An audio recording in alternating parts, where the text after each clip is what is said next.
Fala galera, beleza? Eu sou o Murilo, do canal Teoria em 5, e hoje eu vou resolver nosso segundo exercício de funções.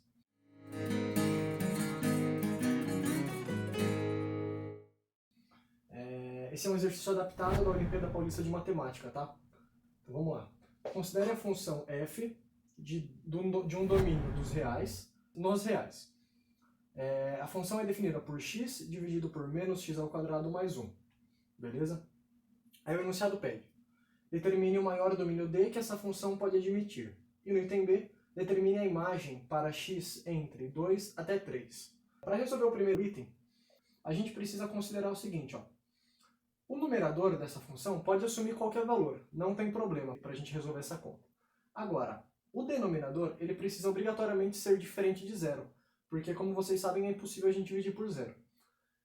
Então eu preciso impor a condição de que menos x ao quadrado mais 1 é diferente de zero. Vou escrever isso. Então, menos x ao quadrado mais 1 é diferente de zero. Agora, eu vou isolar o x quadrado e tirar a raiz dos dois lados para poder encontrar os valores que x não pode assumir. Então, quando a gente isola o x ao quadrado, a gente encontra que o x tem que ser diferente de 1 e x tem que ser diferente de menos 1. Então, o nosso domínio vai ser o conjunto dos números reais, exceto esses dois pontos. Então essa é a resposta do nosso item A. Bom, agora determinar a imagem para a função entre 2 e 3. Vamos considerar aqui dois pontos, x1 e x2, que estão entre 2 e 3. Aí o que eu vou fazer? Eu vou aplicar a função nesses elementos, x1 e x2. Eu quero garantir que f de x1 seja maior do que f de x2. Vocês já vão entender o porquê disso. Então eu vou impor que f de x1 vai ser maior do que f de x2. Então eu vou substituir agora aquela expressão em cada um desses termos. Tá? Então eu peguei a função e apliquei em x1 e apliquei em x2. E obtenho essa inequação aqui. Tá? Agora eu vou multiplicar em cruz. Só que tem um detalhe. Eu vou fazer um rascunho aqui embaixo para vocês entenderem o que eu quero dizer. Vamos lá. x1 e x2 eles estão entre 2 e 3. Então eu vou escrever da seguinte forma. O x1 está entre 2 e 3, o x2 também. Eu vou fazer só para o x1, que para o x2 fica análogo. Eu vou elevar essa expressão aqui ao quadrado. Aí o que eu vou fazer? Eu vou multiplicar tudo por menos 1. Como eu multiplico por menos 1, eu preciso mudar esses sinais. E agora eu vou somar 1 em cada um desses termos. Então esse termo, menos x1 ao quadrado mais 1, ele está entre menos 3 e menos 8. Ou seja, esse termo é negativo. Esse termo também vai ser negativo, certo? Então eu vou apagar agora esse rascunho. Eu vou multiplicar esse termo, menos x2 ao quadrado mais 1, para cá, e vou pegar esse termo e passar multiplicando para esse outro lado. Como esse termo é negativo, quando eu passar ele multiplicando para lá, eu preciso trocar o sinal dessa inequação. Agora, quando eu passar esse termo multiplicando, o sinal da inequação vai trocar de novo. Então, o sinal vai trocar uma vez por essa passagem e vai trocar de novo por essa passagem.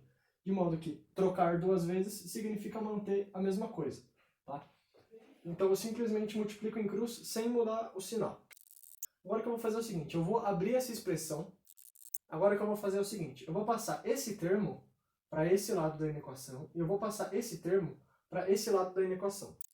Então aqui eu passei esse termo para cá. Eu passei esse termo para cá. Eu vou deixar o x1 em evidência e aqui eu vou deixar o x2 em evidência. Aqui eu observo que eu tenho esse termo, x1 vezes x2 mais 1 aqui, e x1 vezes x2 mais 1 aqui. É o mesmo termo, certo? E outra, como o x1 está entre 2 e 3, e o x2 também está entre 2 e 3, então x1 vezes x2 estará entre 4 e 9. Como x1 vezes x2 estará com certeza entre 4 e 9, todo esse termo ele estará entre 5 e 10. Como esse termo está entre 5 e 10, a gente tem certeza que esse termo é positivo. E esse termo aqui também, porque eles são iguais. Como esses dois termos são positivos, eu poderia simplesmente passar esse termo dividindo para esse lado ou cortar dos dois lados. Para a minha função aplicada em x1 ser maior do que a minha função aplicada em x2, eu preciso ter x1 maior do que x2. Então a gente verificou aqui, para a função em x1 ser maior do que x2, x1 tem que ser maior do que x2.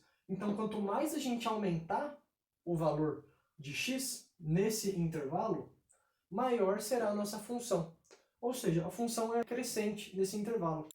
Como a função é crescente nesse intervalo, O menor valor que ela assume é quando você usa x igual a 2, e o maior valor que ela assume é quando a gente utiliza x igual a 3. E para qualquer valor intermediário, a função vai estar entre f de 2 e f de 3. Tá? Então, a imagem que a gente quer, que é a resposta para o item B, ela vai ser o intervalo entre f de 2 e f de 3. Agora basta a gente substituir os valores de 2 e 3 ali na expressão e calcular quanto que dá. Então eu substituo os valores de 2 e 3 ali naquela expressão e obtenho essa continha aqui que eu tenho que resolver. Então eu só resolver essa conta. Portanto, o conjunto imagem é menos 2/3 a menos 3/8. E essa é a resposta do nosso item B. Bom, galera, a ideia aqui então era passar um exercício um pouquinho mais elaborado sobre esse assunto de funções. Se vocês tiverem dúvidas, comentem aqui embaixo. Se tiverem sugestões de temas para aulas, se tiverem sugestões de exercício, mandem pra gente. Galera, muito obrigado e a gente se vê. Falou!